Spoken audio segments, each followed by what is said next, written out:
الحمد لله نحمده ونستعينه ونستغفره ونعوذ بالله من شرور أنفسنا ومن سيئات أعمالنا من يهده الله فلا مضل له ومن يضلل فلا هادي له وأشهد أن لا إله إلا الله وأشهد أن محمدًا عبده ورسوله أما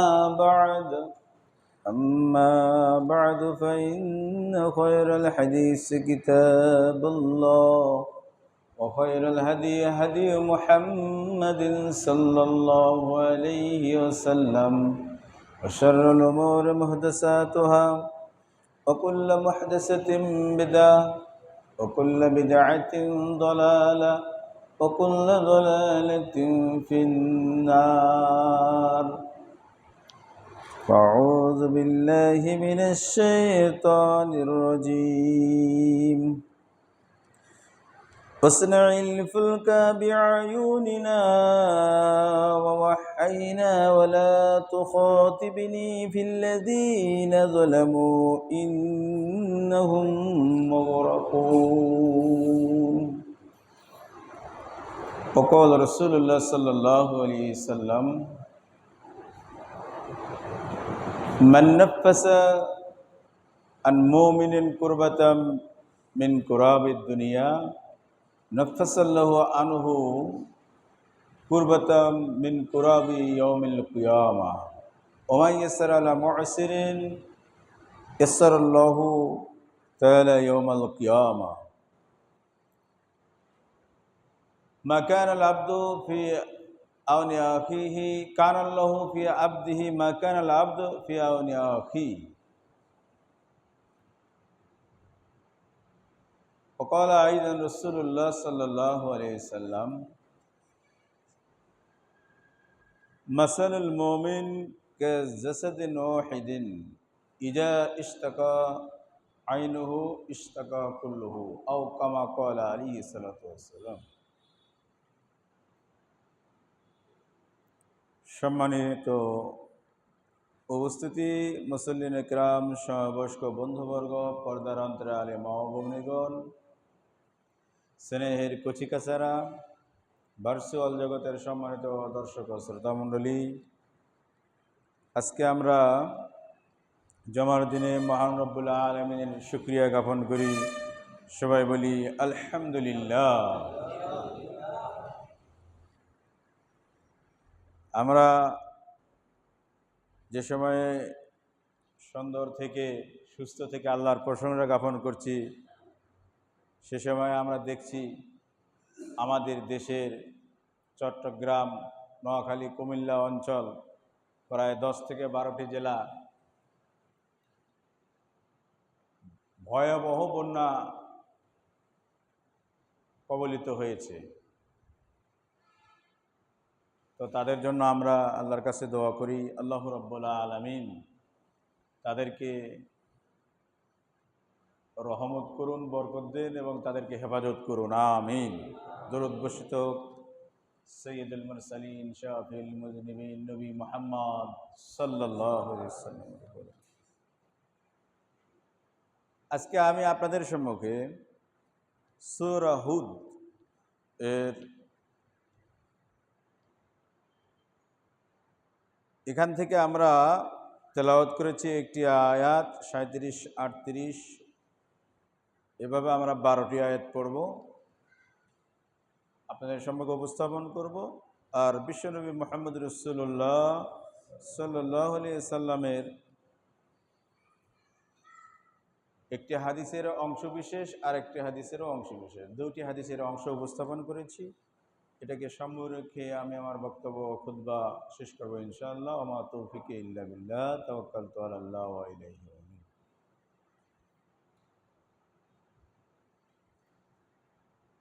আল্লাহ রাব্বুল আলামিন বলছেন, পৃথিবীতে মানুষ এবং জিনকে সৃষ্টি করেছেন তার ইবাদতের জন্য। তো বিশেষত আমরা মানব জাতি যখন যে সময়ে বিভিন্ন অন্যায় অসৎ কাজে জড়িত হয়, সে সময় আল্লাহ রাব্বুল আলামিন আমাদের উপর বিপদ দেন।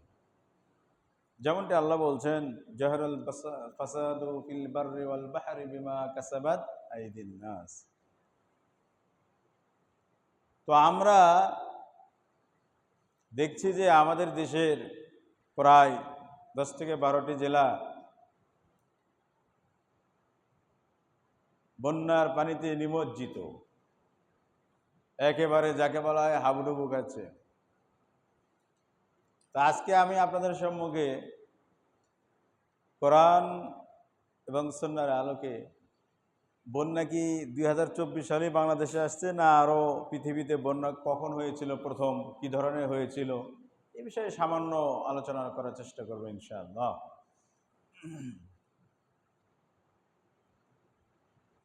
প্রথমত কথা হলো, বন্যা বা জলোচ্ছ্বাস, বিপদ আপদ, ঝড় তুফান, এগুলো সব কোনো না কোনো কারণে আল্লাহ রাব্বুল আলামিন মানুষের উপর দিয়ে থাকেন। তার ভিতর অন্যতম একটি কারণ হলো মানুষের অন্যায়ের কারণে দেন। মানুষ অসৎ হয়ে গেছে, মানুষের মনুষ্যত্ব যখন না থাকে তখন তাকে খেয়াল করে দেওয়ার জন্য বিশ্বনিয়ন্তা মহান রব্বুল ইজ্জাত একজন আছেন, তিনি স্মরণ করে দেন বিপদ দিয়ে, যে আমি কিন্তু চাইলেই যে কোনো সময় তোমাদের এত শক্তিমত্তা সব কিন্তু আমি খর্ব করতে পারি। একটি কারণ। তাহলে মানুষের অন্যায়ের কারণে, পাপের কারণে হয়। দ্বিতীয় কারণ যেটা, সেটা আল্লাহ বা সৃষ্টিকর্তা আছেন এটা বোঝানোর জন্য। তৃতীয়ত, যারা আমরা বিভিন্ন সময় ভালো অবস্থায় থাকি তারা শুকরিয়া যাতে করি, এটাও বোঝানোর জন্য। তা আসুন, এই বন্যা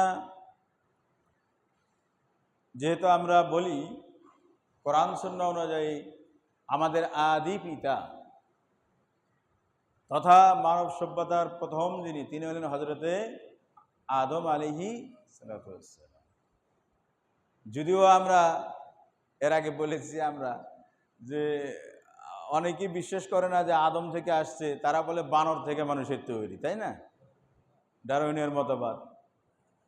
তো আমাদের কথা হলো, আমরা আমাদের পূর্বপুরুষ প্রথম পিতা হলো হযরতে আদম আলাইহিসসালাম।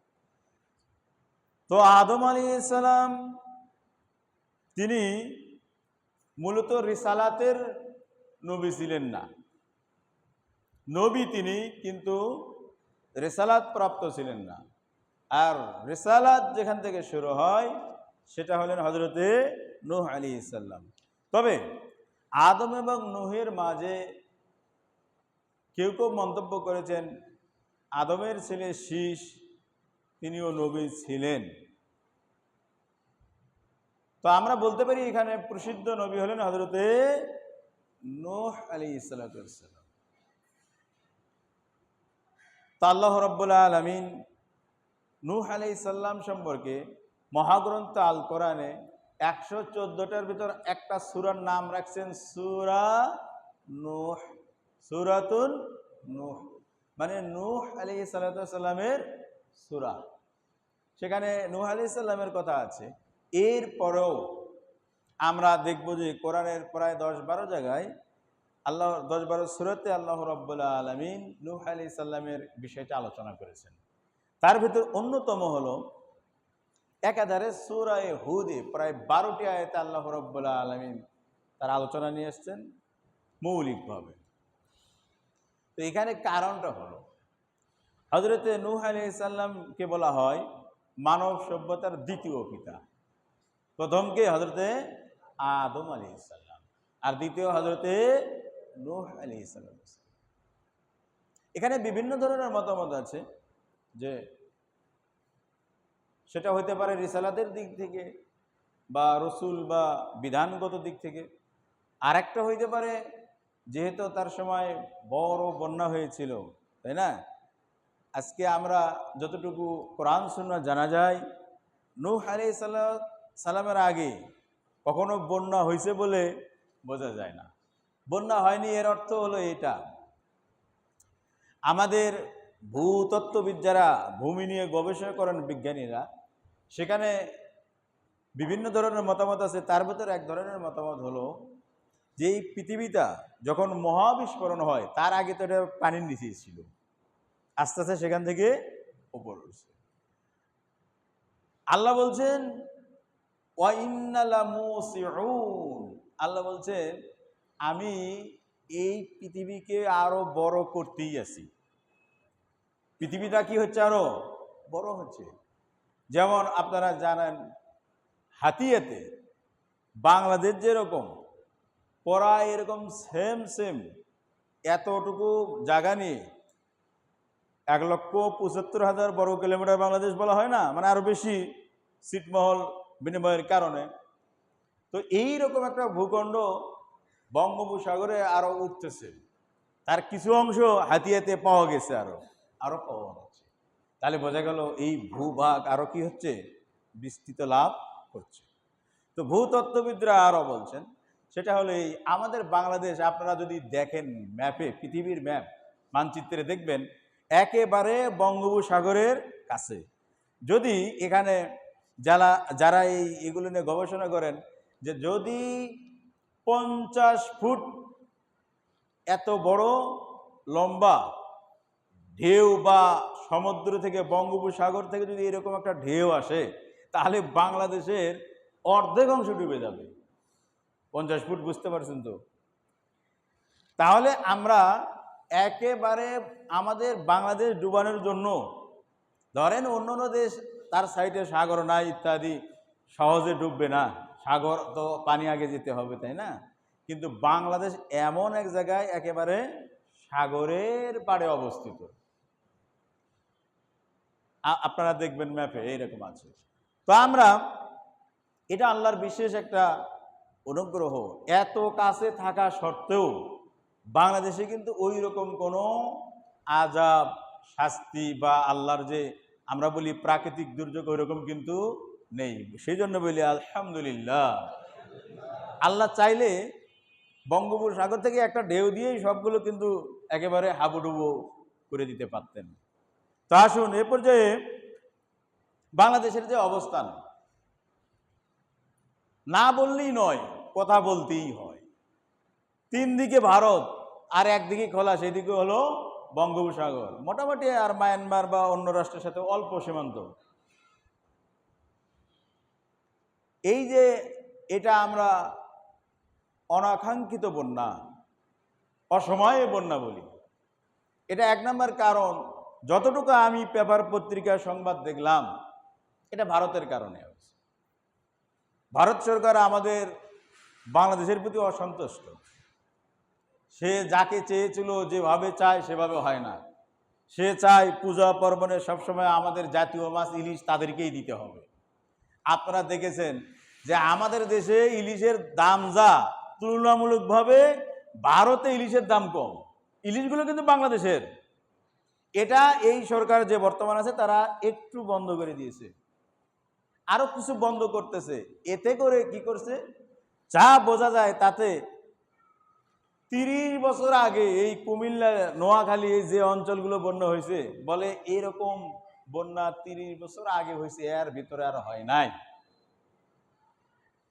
সেখানে আসলে যে পানির গেট, সুইচ গেট যে ছিল সেটা তারা ছেড়ে দিয়েছে, যাতে করে আবার দেখা যায়। মানুষ তো মানুষই, ভারতের যে মানুষগুলো বা মিডিয়াগুলো দেখা যায় পশুর মতো আচরণ করে। দেখবেন আমাদের দেশের যেগুলো ঘটনাই ঘটে নাই, মন্দির ভাঙ্গা, মূর্তি ভাঙ্গা, অথবা হিন্দু বা সনাতনীদের সাথে মুসলমানদের হাঙ্গামা মারামারি কিছুই হয় নাই, সেগুলো তারা প্রচার করতেছে। আর এখন তারা প্রচার করে কি, আমাদের দেশের মানুষ যখন এই বন্যার পানিতে হাবুডুবু খাচ্ছে, তারা তখন আনন্দ উল্লাস করতেছে। তাহলে বোঝেন যে তারা কি রকম বাংলাদেশের প্রতি তাদের আচরণ।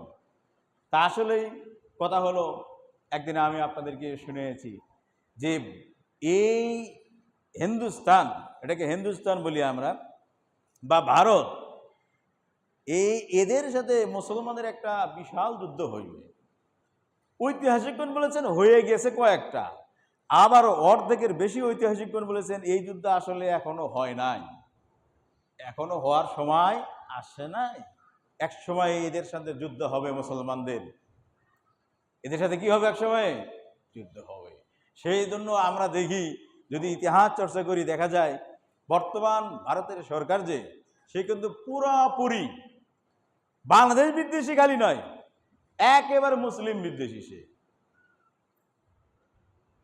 এই সরকার সেই সরকার, ভারতে যে সরকার রয়েছে, সেই বাবরি মসজিদ যে ধ্বংস করেছে। আসলে বাবরি মসজিদ অতটুকু জায়গা দখল বিষয় ছিল না, মূলত বিষয় ছিল মুসলমানদেরকে আঘাত করা। আপনি একটা মন্দির ভাঙলে সেই মন্দির কতটুকু জায়গা, একটা মূর্তি ভাঙে কি সব শেষ হয়ে যাব? তা না। আসল লক্ষ্য কি হয়, যে তাদের ধর্মীয় অনুভূতিতে আঘাত আনা। ঠিক বাবরি মসজিদ ভাঙছে, ওরকম মসজিদ তৈরি হাজার হাজার মুসলমান করতে পারবে, কিন্তু বিষয়টা তা ছিল না। বিষয়টা ছিল হিন্দুত্ববাদী কায়েম করা। তো এই সরকার, যাকে আমরা এক কথায় বলি মোদী সরকার, দেখেন সমস্ত মিডিয়াতে আন্তর্জাতিক আইন লঙ্ঘন করেছে সে। কেমনে? হ্যাঁ, সেই দেশে বন্যা হয়েছে, মানে বৃষ্টিপাত হয়েছে প্রচুর পরিমাণে। আমাদের বাংলাদেশে যে পানির সুইচ গেট যেখানে আছে, সেখানে বাঁধ খুলে দিবে বা পানি দিবে, এটা কিন্তু সতর্ক করতে হয়, আগেই জানাতে হয় যে আমরা কিন্তু পানি এখানে আটকে আর রাখতে পারছি না, আমাদের এত পানি ছাড়তে হবে, এত পানি যেতে পারে, এরকম তুলনা হতে পারে, আপনারা সতর্ক হন। কিন্তু এরা তা না জানিয়ে কি করছে, চোরের কাজ কখন বেশি করে, রাতে না দিনে? রাত্রে। এই মোদি চোর ছাড়ছে রাতে পানি। দেখেন বাংলাদেশের মানুষগুলো যারা আমরা দেখি, সেখানে লেখছে যে এই যে নোয়াখালী, কুমিল্লা, চট্টগ্রাম অঞ্চলে 10 থেকে 12টা জেলা একেবারে পানির নিচে গেছে, এখানে কি হিন্দু পরিবারের লোক নাই, খ্রিস্টান নাই? আসলে বিষয়টা হলো, ওইখানে ওরা খালি বাংলাদেশ, এই দেখেন বর্তমানে 12টি জেলা যদি এইভাবে বন্যার পানিতে নিমজ্জিত হয়, সমস্ত ক্ষেত খামার সব তো একেবারে নষ্ট হয়ে যাবে। আসলে হলো বিষয়টা এখানে। এতগুলো কথা বলা দরকার ছিল আপনাদের জানানোর জন্য। আসুন, এই বিপদ কাটিয়ে উঠবে ইনশাআল্লাহ বাংলাদেশ। আল্লাহ আমাদেরকে কবুল করুন, আমিন। 12টি জেলা হয়তো বন্যা কবলিত হয়েছে। আমরা ঢাকা জেলায় বসবাস করি, অথবা আমরা বলতে চাই আমাদের 64টি জেলার ভিতরে আরও তো জেলা আছে। তাহলে কি করতে হবে? আমাদেরকে উৎপাদন বেশি করতে হবে, হয়তো কিছু সাময়িক ঘাটতি হবে, যেমন কাঁচামরিচের দাম লাগেছে 400 টাকা বা 300 টাকা কেজি, এরকম। কিন্তু আমাদের কিছু উৎপাদন বাড়ালেই ইনশাল্লাহ মেকআপ হয়ে যাবে। তবে মনে রাখতে হবে, শত্রু কখনো কি হবে না, বন্ধু হবে না। সামান্যতেই শত্রু কখনো বন্ধু হবে না, এটা সেজন্য আমরা বলি, আজকে আপনাদেরকেও বলি, বা আমাদের এই যন্ত্র দিয়ে দূর দূরান্তে বলি, বাংলাদেশের সঙ্গে ভারতের যতগুলো চুক্তি আছে সব বাতিল করে দিতে হবে। কোনো চুক্তি রাখা যাবে না। ভারতের স্বার্থের জন্য যে চুক্তিগুলো আছে সব বাদ দিতে হবে। এবং আমাদের তিস্তা থেকে শুরু করে টিপাই যত বাঁধ আছে, সবগুলো বাঁধ আমাদের আলাদা করে নির্মাণ করতে হবে। মানে তাদের সুবিধা অনুযায়ী তাদের বাঁধ মানে নির্মাণ করে রাখছে, ইচ্ছা হলে যখন পানি তাদের বেশি লাগছে না ছেড়ে দিচ্ছে, বাংলাদেশ ডুবে দিচ্ছে। আবার যখন আমাদের পানি দরকার তখন পানি ছাড়ছে না। আমরা যদি আরেকটা বাঁধ নির্মাণ করি, এতে করে যদি চীনের সহযোগিতা নিতে হয়, যার সহযোগিতা নিতে হয় নিবে বাংলাদেশ, এটাই ঠিক। আসুন, আমরা যে কথা বলছিলাম, এটা হলো দেশের যে বন্যার কারণ, একটু করে আপনাদেরকে জানালাম। আপনারা জানেন, তারপরও কথা একটু বলতে হয়। এই বন্যাতে এখন আমরা কি করব? ধৈর্য হারা হব নাকি কি করতে পারি? আমরা সবাই ধৈর্যশীল হতে হবে। নিশ্চয় ইন্নাল্লাহ মাস সাবিরিন, নিশ্চয় আল্লাহ যারা ধৈর্যশীল তাদের সাথে রয়েছেন। ধৈর্য সহকারে এরকম মোকাবেলা করতে হবে। তবে কথা হলো যে মোদী সরকার আন্তর্জাতিক আদালতে একটা মামলাও হবে, যা আমরা দেখেছি। সেটা এই মামলা যে তার এই পানি যে ছাড়ছে সে অনুমতি নেয় না কেন, বা আমাদেরকে জানাইলে কিন্তু আপনার বাড়িতে আগুন লাগবে বা আপনার বাড়ি পানিতে ডুবে যাবে জানাইলেই তাও কিন্তু অনেক সম্পদ আপনি কি করতে পারতেন, রক্ষা করতে পারতেন। দেখেন সেখানে মিডিয়াতে আসছে অনেকেই রাতের তো পানি যাচ্ছে, অনেকেই কিচ্ছুই নিতে পারে নাই, খালি এমনি জান নিয়ে বের হয়ে গেছে। তা আমরা দোয়া করি আল্লাহ রাব্বুল আলামিন এই বন্য কবলিত মানুষদেরকে সহায় হন, তাদেরকে আল্লাহ নিজের রহমতে ঘিরিয়ে নেন, আমিন। আর আজকে আপনাদেরকে বলছি, আপনারা প্রত্যেকেই আমাদের এই বাংলাদেশ জমিয়তে আহলে হাদিসের পক্ষ থেকে বন্য কবলিত এলাকায় সহযোগিতা করা হবে। তো আজকে আপনারা প্রত্যেকেই তাদের সাহায্যের জন্য আমাদের এই থানায় মানে ধামরাই এইখানে সব মসজিদে আমরা বলেছি যে আপনারা সবাই সাধ্য অনুযায়ী, আপনার কাছে 10 টাকা, কিন্তু সবাই মিলে 10 টাকা করে দিলে অনেকগুলো টাকা হয়, তাহলে একজন একটা পরিবারে দেওয়ার কোনো খাবার ব্যবস্থা নাই। এমনকি সংবাদে আসছে যে তাদের গবাদি যে পশু ছিল, ছাগল, ভেড়া, তারপরে গরু, এগুলো তারা নিতে পারে নাই, তাহলে কত সমস্যা। তো আপনারা সবাই সহযোগিতা করবেন ইনশাআল্লাহ। তা আসুন আমরা যে কথা বলছিলাম সেটা হলো এই, আল্লাহ রাব্বুল আলামিন হযরতে নূহ আলাইহিস সালাম, কোন নবীর কথা বলছি? হযরতে নূহ আলাইহিস সালাম। নূহ আলাইহিস সালামের ঐতিহাসিকভাবে বলা হয়েছে যে কোরআন সুন্নাহ অনুযায়ী 950 বছর দাওয়াত দিছে। কয়শো বছর? 950 বছর। তো 1000 বছরের কিছু বেশি তিনি হায়াত পেয়েছিলেন। 950 বছর দাওয়াতি কাজ করেছে।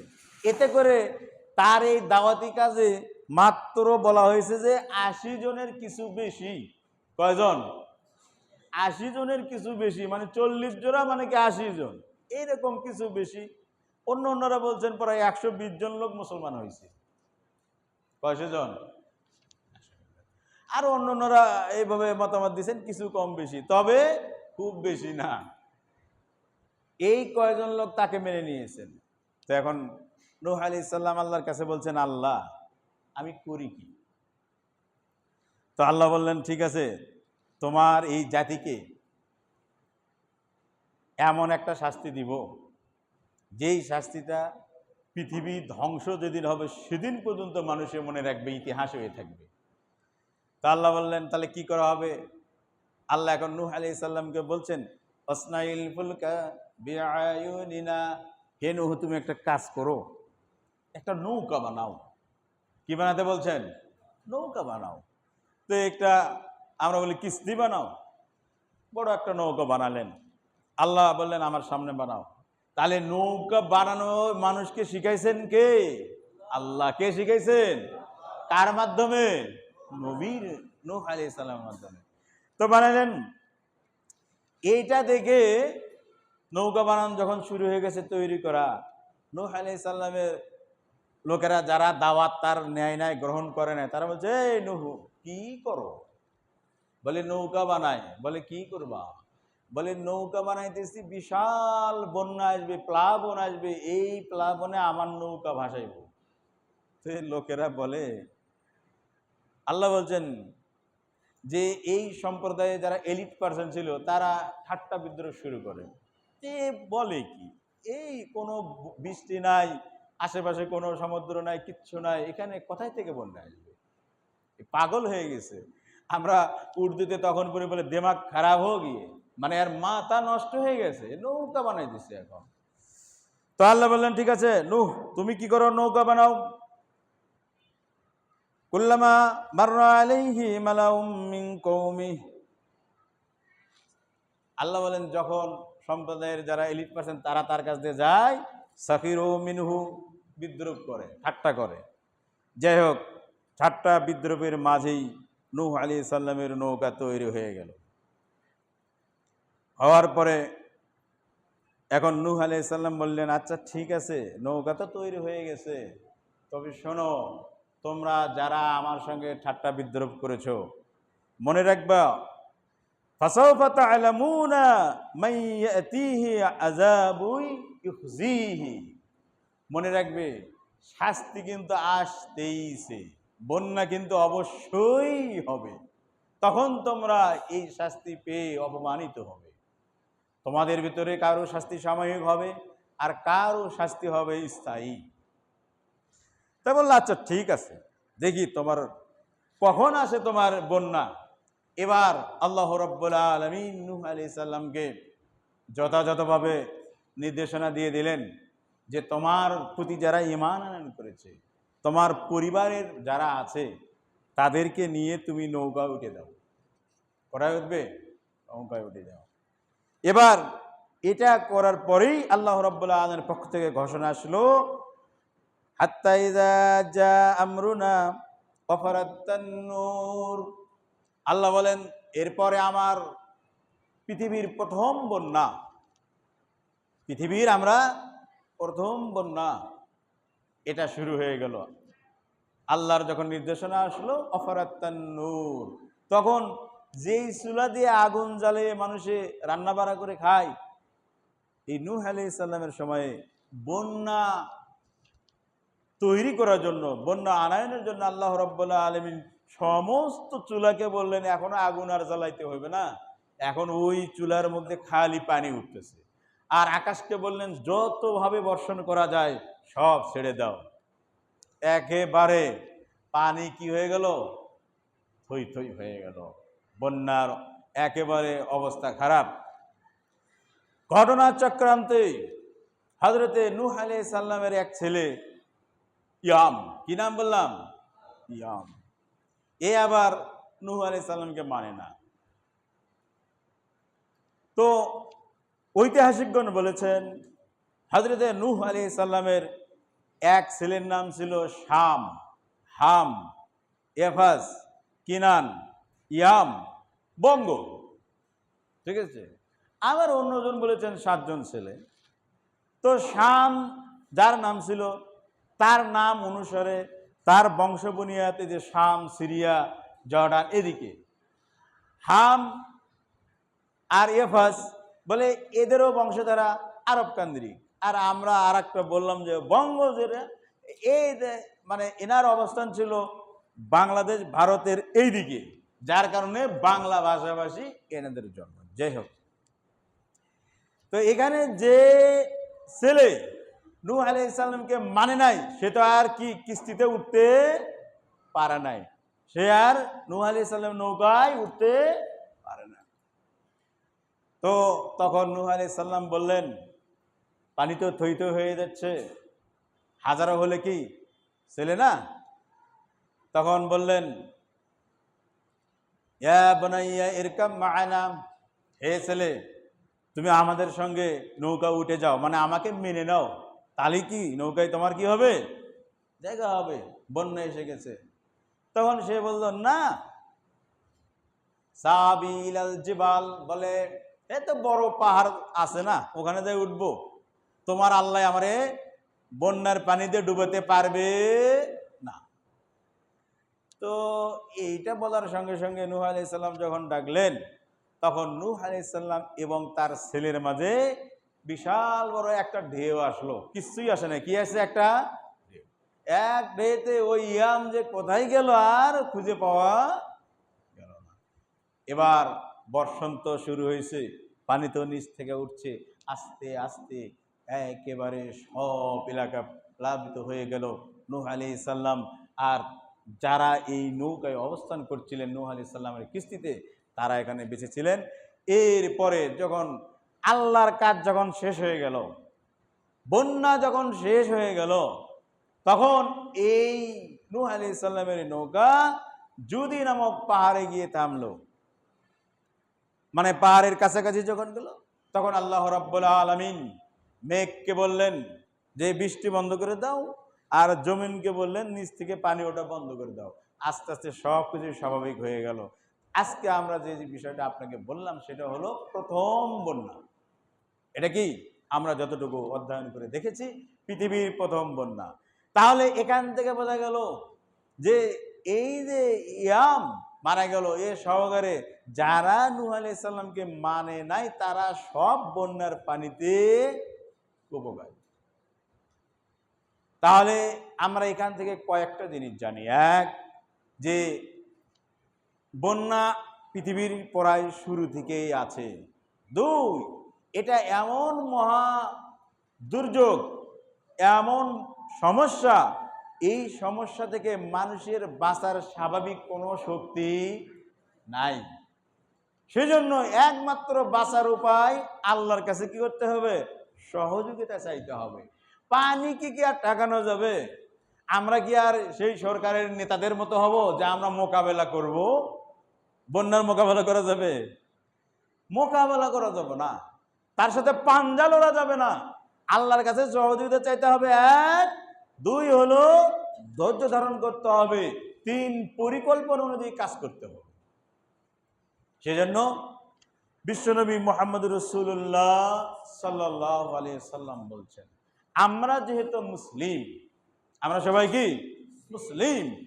আল্লাহ নবী বলেছেন যে মান সাতারা মুসলিমান সাতারাল্লাহু ইয়াউমাল কিয়ামাহ। আমরা পরস্পর মুসলমানের জন্য আমাদের যে কর্তব্য রয়েছে তার ভিতরে অন্যতম হলো যে অপর মুসলমানের দোষ ত্রুটি গোপন করে রাখা। তাহলে আল্লাহ রাব্বুল আলামিন আপনার দোষ ত্রুটি গোপন রাখবেন, কিয়ামতের দিনে কাউকে জানাবেন না। আরেকটা অন্যতম কাজ হলো আল্লাহ নবী বলেছেন মান নাফাসা আন মুমিনিন কুরবাতান নাফাসাল্লাহু আনহু কুরবাতাম মিন কুরাবি ইয়াউমিল কিয়ামাহ। যদি কোনো ব্যক্তি কোনো মুমিন বান্দাদের, কোনো মুসলমানদের কষ্ট লাঘব করে, তার কষ্ট হচ্ছে, সে বিপদে পড়েছে, তাহলে আল্লাহ রাব্বুল আলামিন এই কষ্ট তাকে যে আপনি লাঘব করলেন, তার কষ্টের সহযোগিতা করলেন আপনি, আল্লাহ রাব্বুল আলামিন রাসূল বলেন কিয়ামতের ময়দানে আল্লাহ রাব্বুল আলামিন এর কারণে আপনার কষ্ট আল্লাহ কি করে দিবেন? কমায়ে দিবেন, লাঘব করে দিবেন, মিটিয়ে দিবেন। তাহলে আমাদের দেশে বর্তমান 10 থেকে 12টি জেলার মানুষ বন্যা কবলিত। তাদের যেরকম নাই থাকার জায়গা, সেরকম নাই খাওয়ার কোনো সিস্টেম পরিস্থিতি তাদের নাই, থাকারই নাই, খাবে কেমন করে? আর এই কোনো হাজার হাজার মানুষের, লক্ষ লক্ষ মানুষের কি এই দুই একটা আশ্রয় কেন্দ্র দিয়ে কি আর হয়? আসলে হয় না। সেজন্য আমরা এই হাদিস অনুযায়ী যেটা রাসূল সাল্লাল্লাহু আলাইহি সাল্লাম বলছেন যে মানুষের মুমিনের সামান্যতম সহযোগিতা যদি আপনি করেন আল্লাহর সন্তুষ্টির জন্য, আল্লাহ রাব্বুল আলামিন কিয়ামতের দিনে আপনার বড় বড় সমস্যা দূর করে দিবেন। সেজন্য আপনার 100 টাকা, আপনার 20 টাকা, আপনার 10 টাকা, এটা হইতে পারে আর একজনের জন্য 1000 টাকার কাজ হতে পারে। তা আমরা চাইবো যে আপনারা যে যা পারেন এই বন্যা কবলিত এলাকার দিকে আমরা সহযোগিতা পাঠাইবো। তা আমাদের মসজিদের নাম লেখা থাকবে ইনশাআল্লাহ। কার দরবারে লেখা থাকবে? আল্লাহর দরবারে লেখা থাকবে। আপনার অনেক আমল আছে, হাজারো আমল আছে, কিন্তু আল্লাহ রাব্বুল আলামিন বান্দার একটা পছন্দনীয় আমল দেখেই তাকে জান্নাত দিবেন। সব আমল দরকার হবে না আপনার জান্নাতে যাওয়ার। কয়টা আমল? একটা হলেই হবে। কয়টা আমল হবে? একটা। আল্লাহকে সন্তুষ্ট করার জন্য একটা আমল যদি যত ছোটই হোক না কেন, শুধু আল্লাহকে সন্তুষ্ট করার জন্য যদি হয়, দেখবেন এই আমলের কারণে আপনার সমস্ত গুনাহ খাতা আল্লাহ মাফ করে দিয়ে আপনাকে জান্নাতের মেহমান বানাইবেন। রাসূল সাল্লাল্লাহু আলাইহি সাল্লাম বলেন যে কানাল্লাহু ফি আউনিল আবদ, আল্লাহ রাব্বুল আলামিন বান্দার সহযোগিতায় অতক্ষণ থাকেন, বান্দার সাহায্যে ওই সময় পর্যন্ত থাকেন, মা কানাল আবদু ফি আউনি আখি, যতক্ষণ পর্যন্ত কোনো বান্দা তার অপর ভাইয়ের সহযোগিতায় থাকে। সুবহানাল্লাহ। আমি যদি আপনার সহযোগিতা করি তাহলে আপনাকে সহযোগিতা করবে কে? আপনাকে কে সহযোগিতা করবে? তাহলে আমি আপনার সহযোগী হলাম, আর আমার সহযোগী কে হয়? আল্লাহ। সুতরাং আপনি আল্লাহকে সহযোগিতা, মানে আপনার ভাইকে যখন সহযোগিতা করবেন তখন মনে হবে আপনাকে সহযোগিতা অবশ্যই কে করবেন? সুতরাং আমরা বলি আপনারা যে যা পারেন ইনশাআল্লাহ আজকে 5 টাকা, 10 টাকা, 20 টাকা, 50 টাকা, 100 টাকা, 500 টাকা, একেবারে আজকে বাজার করতে চাইছিলেন 500 টাকার, 100 টাকা কম করে আজকে 100 টাকা এই বন্যা কবলিত এলাকার মানুষের সহযোগিতার জন্য অবশ্যই আপনারা দেবেন ইনশাআল্লাহ। দুইটা কাজ হবে। এক নাম্বার কাজ হলো আলহামদুলিল্লাহ। ভাই 1000 টাকা বলেন আলহামদুলিল্লাহ, আল্লাহ দান কবুল করুন, আমিন। আপনারা সবাই যে যা পারেন দিবেন, অবশ্যই দিবেন, কেউ খালি যাবেন না, কারণ এটা আমাকে দিবেন না আর আরেকজনকে কোনো কাজে দিচ্ছেন না, এটা একটা বৃহৎ স্বার্থে দিচ্ছেন।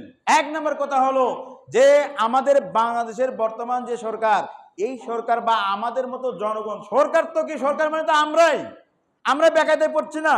আমাদের দেশের অর্ধেক ডুবে ফেলেছে ভারত, তাহলে আমাদের দেখবেন সবটা কিছুর দাম বেড়ে যাবে। সেজন্য আমাদেরই মোকাবেলা করতে হবে। এক, 2 নম্বর সহযোগিতা চাইতে হবে কার কাছে? আল্লাহর কাছে। তা আমরা দেখিয়ে দিতে চাই ভারত সরকারকে, মোদী সরকারকে, যে তুমি যদি বন্যা এভাবে আমাদেরকে পানি দিয়ে মারারও চেষ্টা করো, তাও আমরা বেঁচে থাকতে পারি ইনশাআল্লাহ। বাংলাদেশের মুসলমান তথা বাংলাদেশের যারা বসবাস করে, হিন্দু, বৌদ্ধ, খ্রিস্টান, মুসলিম সবাই আসলে পরস্পরকে সহযোগিতাই করে, তার প্রমাণ হবে এবারে ইনশাআল্লাহ। কিছুই হবে না ইনশাআল্লাহ। সেজন্য আপনারা অবশ্যই সহযোগিতা করবেন। আল্লাহর নবী বলেছেন, শোনো, পরস্পর মুমিন মুসলমান হলো একটা বিল্ডিং এর মতো। কিসের মতো? একটা ঘরের মতো। বলে এক ঘরে যেরকম একটা ইট খুললে আর সমস্ত ঘর নড়বড়ে হয়ে যায়, ঠিক তাই হয়ে যায়। আর একটা হাদিসে বলছেন, এই সমস্ত মুসলমানের উদাহরণ হলো একটা শরীরের মতো, একটা দেহের মতো। এই দেহে যখন চক্ষু অসুস্থ হয়ে যায়, তখন গোটা দেহ কিন্তু কি করে? চোখ অসুস্থ হয়েছে, আপনি কি ঘুমাইতে পারবেন? আপনার হৃদয় মনে করলো আমি ঘুমিয়ে যাই গা, আপনার পা মনে করলো ওই চোখ অসুস্থ হয়েছে, তা কি হয়েছে? তাই কি হবে? আল্লাহ নবী বলেন, ইজা ইস্তাকা মিনহু আইনুহু, বলে যখন অসুস্থ হয়ে যায় তার চোখ, গোটা দেহ এটা কি করে? এই শাস্তি ভোগ করে, তার জন্য জেগে থাকে সবাই। আবার দেখা গেল আপনার যদি হাত ব্যথা পায়, তাহলে গোটা শরীরে কি সারা রাত জেগে থাকে। তো বলে মুমিনের উদাহরণ হলো এই। বন্যা হয়েছে বলে কুমিল্লা, নোয়াখালী, লক্ষ্মীপুর, চট্টগ্রাম, আসলে তারা যা হয়ে যাক এইটা না, ওইখানে বন্যা হয়েছে মনে করতে হবে আমারও বন্যা হয়েছে ইনশাআল্লাহ। সেই জন্য আমাদের সকলকে, বিশেষ করে আমাদের মুসলমানদেরকে আমরা বলবো যে, যদিও মোদী সরকার চাইছে বাংলাদেশে সবাই তো মুসলমান বেশি, হিন্দু আর কয়জন আছে, তাই না? হিন্দু থাকলেও এই ভারতের মতো এরকম নষ্ট ভ্রষ্ট এরকম হিন্দু মনে হয় বাংলাদেশে নাই, যারা রাতের আধারে মনে করেন বাঁধ খুলিয়ে দিয়ে, সুইচ গেট খুলিয়ে দিয়ে এভাবে মানুষকে, আসলে মানবতা বলতে একটা জিনিস আছে, ধর্ম নাই পরেই কথা হলো, মুসলমান, হিন্দু, বৌদ্ধ, খ্রিস্টান, কিন্তু মানবতা যে লঙ্ঘন, এটা পুরোটাই ভারত লঙ্ঘন করেছে। কি দরকার ছিল? জানালে আমাদের দেশের মানুষগুলো তাদের কিছু সম্পদ রক্ষা করতে পারতো, যেগুলো রাতের আধারে বন্যার পানিতে ভেসে গেছে। আমরা আপনাদেরকে সবাইকে উদাত্ত আহ্বান জানাই যে অবশ্যই যার যতটুকু সম্ভব সব, যে কোনো জায়গায় আপনি এই বন্যা কবলিত এলাকার মানুষের জন্য, সহজের জন্য হাত বাড়িয়ে দেবেন। আল্লাহ কবুল করুন, আমিন। আর একটা বিশেষ আহ্বান, সেটা হলো রাসূলুল্লাহ সাল্লাল্লাহু আলাইহি সাল্লাম বলছেন, কিয়ামতের ময়দানে আল্লাহ বান্দাদেরকে জিজ্ঞাসা করবেন, হে বান্দা, আমি তোমার কাছে উলঙ্গ অবস্থায় গিয়েছিলাম, বস্ত্র চেয়েছিলাম, তোমরা আমাকে বস্ত্র পরাও নাই, খেতে চেয়েছিলাম, তোমরা আমাকে খাবার দাও নাই। তখন বান্দা বলবে, আল্লাহ তুমি তো আরহামার রাহিমিন, তুমি তো রাজ্জাক, তুমি তো খালিক, তুমি তো সবাইকে খাওয়াইছো, তুমি তো সবাইকে পড়াইছো, আমরা কেমনে তোমাকে খাওয়াইবো? বলে, আমাকে খাওয়াইবে এর অর্থ হলো এটাই, আমি আমার বান্দা যে তোমার কাছে চেয়েছিল খাদ্য, যে ক্ষুধার্ত ছিল, তাকে যদি খাওয়াইতে, সেখানে আমারই পাইতে। আবার আমার যে বান্দা বিবস্ত্র হয়েছিল, যাদের কাপড় ছিল না, তাকে যদি পড়াইতে, তাহলে তুমি সেখানে আমাকেই পাইতে। এর মানে আল্লাহ রাব্বুল আলামিন বুঝাতে চেয়েছেন, মানুষকে সহযোগিতা করলে সেখানে কাকে পাওয়া যায়? আল্লাহ। সেজন্য আপনাদের অনেক আছেন, এখানে অনেক লোক আছেন, 10-12টা গেঞ্জি, একটা একটু ছোট হয়েছে, ওটা নতুনই আছে, বাসায় রেখে দিয়েছেন। আমরা বলবো যে আপনাকে এই কোট মসজিদের সবাই, যাদের জামা কাপড় অতিরিক্ত আছে, যেগুলো আপনি ব্যবহার করেন না, অথচ ব্যবহার করা যাবে, এগুলো যদি কাপড় থাকে সেগুলোও নিয়ে এসে দেন। সেই লোকদের বাসা বাড়ির কিছুই নাই, আমি যতটুকু সংবাদ দেখেছি, আপনি দেখলে আরো আবেগী হবেন, দেখবেন যে সেখানে আসলে কিছুই তারা নিতে পারে নাই, খালি একটা করে কাপড় যা ছিল শরীরে। তা আপনার যদি এরকম কোনো কাপড় চোপড় থাকে, সেগুলো এখানে নিয়ে এসে দেন, বা এখানে যদি না দিতে চান, যেখানে যেভাবে দেওয়া সম্ভব সেখানে দেন, আর আমাদের এখানে দিলে ইনশাল্লাহ আমরা পৌঁছে দিব। এর আগে আমরা নেত্রকোনার দিকে বাংলাদেশ জমিয়তে আহলে হাদিসের আন্ডারে আমরা প্রায় 3 লক্ষাধিক এরকম টাকা, এবং আশেপাশে এই ধামরাই থানা থেকে ঢাকা জেলা, সারা বাংলাদেশ থেকে আমরা কাপড়, মানে এগুলো যেগুলো কাপড় ব্যবহার করার মতো, সেগুলো নিয়ে আমরা ওখানে দিয়ে এসছি। তো সুতরাং আমরা বলবো আপনারা সার্বিক সহযোগিতা করবেন। আর মনে রাখবেন, আল্লাহ যদি আমাদের সহায় হন, মোদি না আরো বড় শক্তিও আমাদের কিছু করতে পারবে না। তবে মনে রাখবেন যে এরকম বিপদ আমাদেরকে বিপদে যেরকম ফালাইছে, এক সময় সুযোগ আসবে তারাও বিপদে পড়বে ইনশাআল্লাহ। আসুন আল্লাহ রাব্বুল আলামিন আমাদের সবাইকে এই বন্যা কবলিত এলাকার সহযোগিতার জন্য তৌফিক দান করুন, আল্লাহুম্মা আমিন। আপনারা সবাই দিবেন, অবশ্যই দিবেন, 5 টাকা হলেও দিবেন আজকে ইনশাআল্লাহ। তো আমরা দোয়া করি সেই ভাইদের জন্য যারা এই বন্যার পানিতে হাবুডুবু খাচ্ছে, আল্লাহ তাদেরকে ধৈর্য ধারণ করার তৌফিক দান করুন, আমিন। আর দ্রুত যাতে আল্লাহ রাব্বুল আলামিন তাদের প্রতি রহম করেন, বন্যার পানি যাতে দ্রুত চলে যায়, আমাদের দেশের যাতে স্বাভাবিক আবার যে পরিস্থিতি সেটা যাতে আসে, দোয়া করি আল্লাহ রাব্বুল আলামিন আমাদের সবাইকে কবুল করুন, আল্লাহুম্মা আমিন। আসসালামু আলাইকুম ওয়া রাহমাতুল্লাহ।